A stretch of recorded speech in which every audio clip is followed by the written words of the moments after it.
On a warm summer night in 1998, 5 teenagers drove out to Hollow Creek, a quiet spot just a short ride from their small town. They never came home. At sunrise, a hiker found their campsite still standing. The fire was still breathing embers, the snacks still unopened. There were no footprints leading away, no struggle, no goodbyes. In places like this, silence is not peaceful. It is a warning. They called themselves the Inseparables. Aaron, Lucas, Donnie, Mark, and Jay. They had been friends since middle school. This was one last camping trip before college split them apart. The last confirmed sighting of the group came from a gas station on County Road 12. Grainy surveillance. Footage showed them laughing together, buying firewood and marshmallows. They looked like any other group at the edge of adulthood. Brave, excited, and maybe a little careless. At dawn, a local hiker followed the trail down to the creek. He saw 2 tents zipped and one half open. Sleeping bags were unrolled. A cooler sat with melted ice dripping into the dirt. 5 toothbrushes were lined neatly on a flat rock near the water. Their car was still parked where they left it. The keys were tucked into a tent pocket. Their phones, this being 1998, were mostly left at home. Deputies taped off the site and called for a search. Volunteers waded the creek. Divers combed the deeper pools. Dogs swept the banks and circled the tree line again and again, with nothing to show. One detail bothered investigators. The zipper on the larger tent was torn from the inside. It raised troubling possibilities. Was it an accident? Did they run away? Was there a fight that spilled into the water? In the first 48 hours, every theory felt both possible and wrong. Deputies canvassed the trailhead. Someone reported seeing a blue pickup parked off the shoulder late that night. Another witness claimed they saw flashlight beams moving through the trees around midnight. Far too many lights for one group.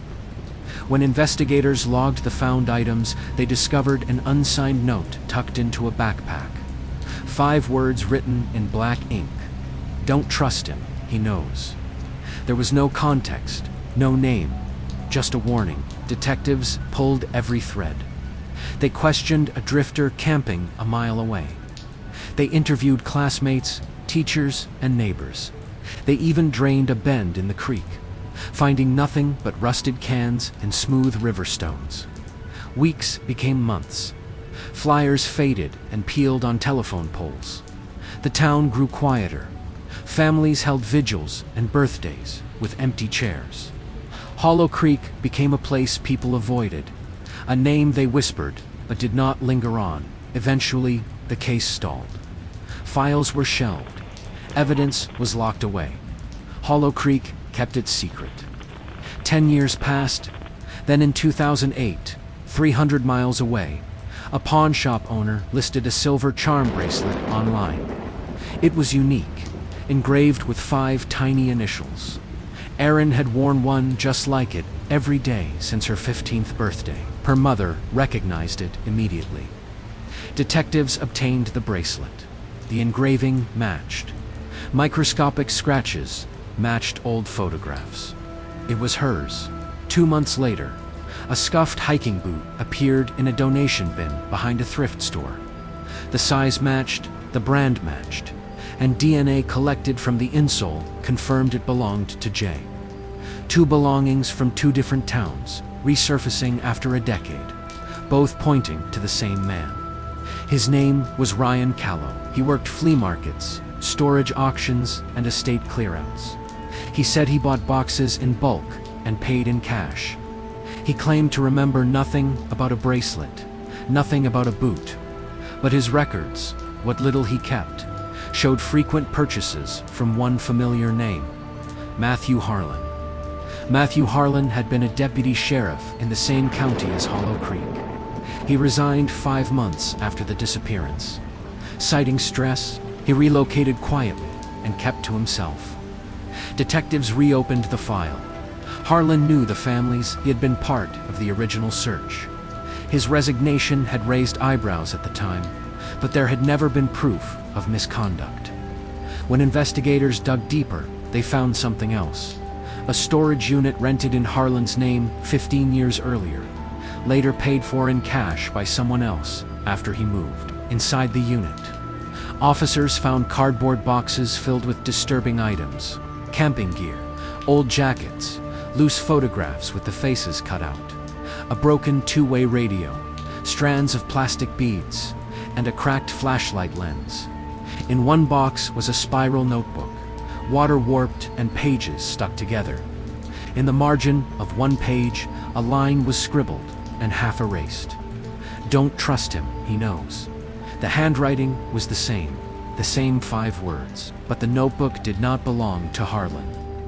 The first page bore a name, Lucas. It was a class notebook. The pages mentioned teachers, inside jokes, and sketches. One entry described someone watching their campsite from the ridge.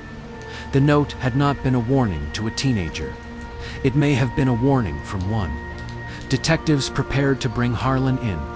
They never got the chance. On a wet highway outside his new town, Harlan's truck crossed the center line and collided with a semi. He died at the scene. No alcohol, no drugs, no obvious reason. With him went answers no one else had. The families carried on as best they could. Aaron's mother kept her phone on every birthday, waiting for a call that never came. Jay's brother set 5 extra plates every Thanksgiving, lining them up the way they had been the night before Hollow Creek. Donnie's father walked the trail every first Sunday in June, stopping at the clearing where the tents once stood, listening for anything beneath the sound of the creek. The town learned to live around the hole the 5 left behind. Some people moved away, some people stopped speaking, some people prayed, and some people kept secrets. Years later, the lab re-examined the cracked flashlight lens from the storage unit. Trapped in the fracture was a single, stubborn, red fiber. It did not match any of the teen's clothing. Instead, it matched the fabric of a uniform issued in 1998 to county personnel, assigned to emergency responses near Hollow Creek. It was not proof of murder. It was not proof of a cover-up. But it was proof that someone in uniform had been close enough to break a light near the campsite, close enough to see the tents, close enough to tear a zipper from the inside. Ryan Callow swore he had never met Harlan. The paper trail suggested otherwise. Harlan could no longer answer questions. The paper answered some, and still the creek kept running. 5 teenagers vanished. A bracelet resurfaced. A boot found its way into a donation bin. A notebook hinted at a watcher on the ridge. A deputy resigned and left. A storage unit sat under a name most had forgotten. In small towns, truth does not always arrive with a confession. Sometimes it lingers in the margins of notebooks and the edges of broken glass. Was justice lost in the silence of Hollow Creek? Or is someone still out there, holding the final piece of the puzzle?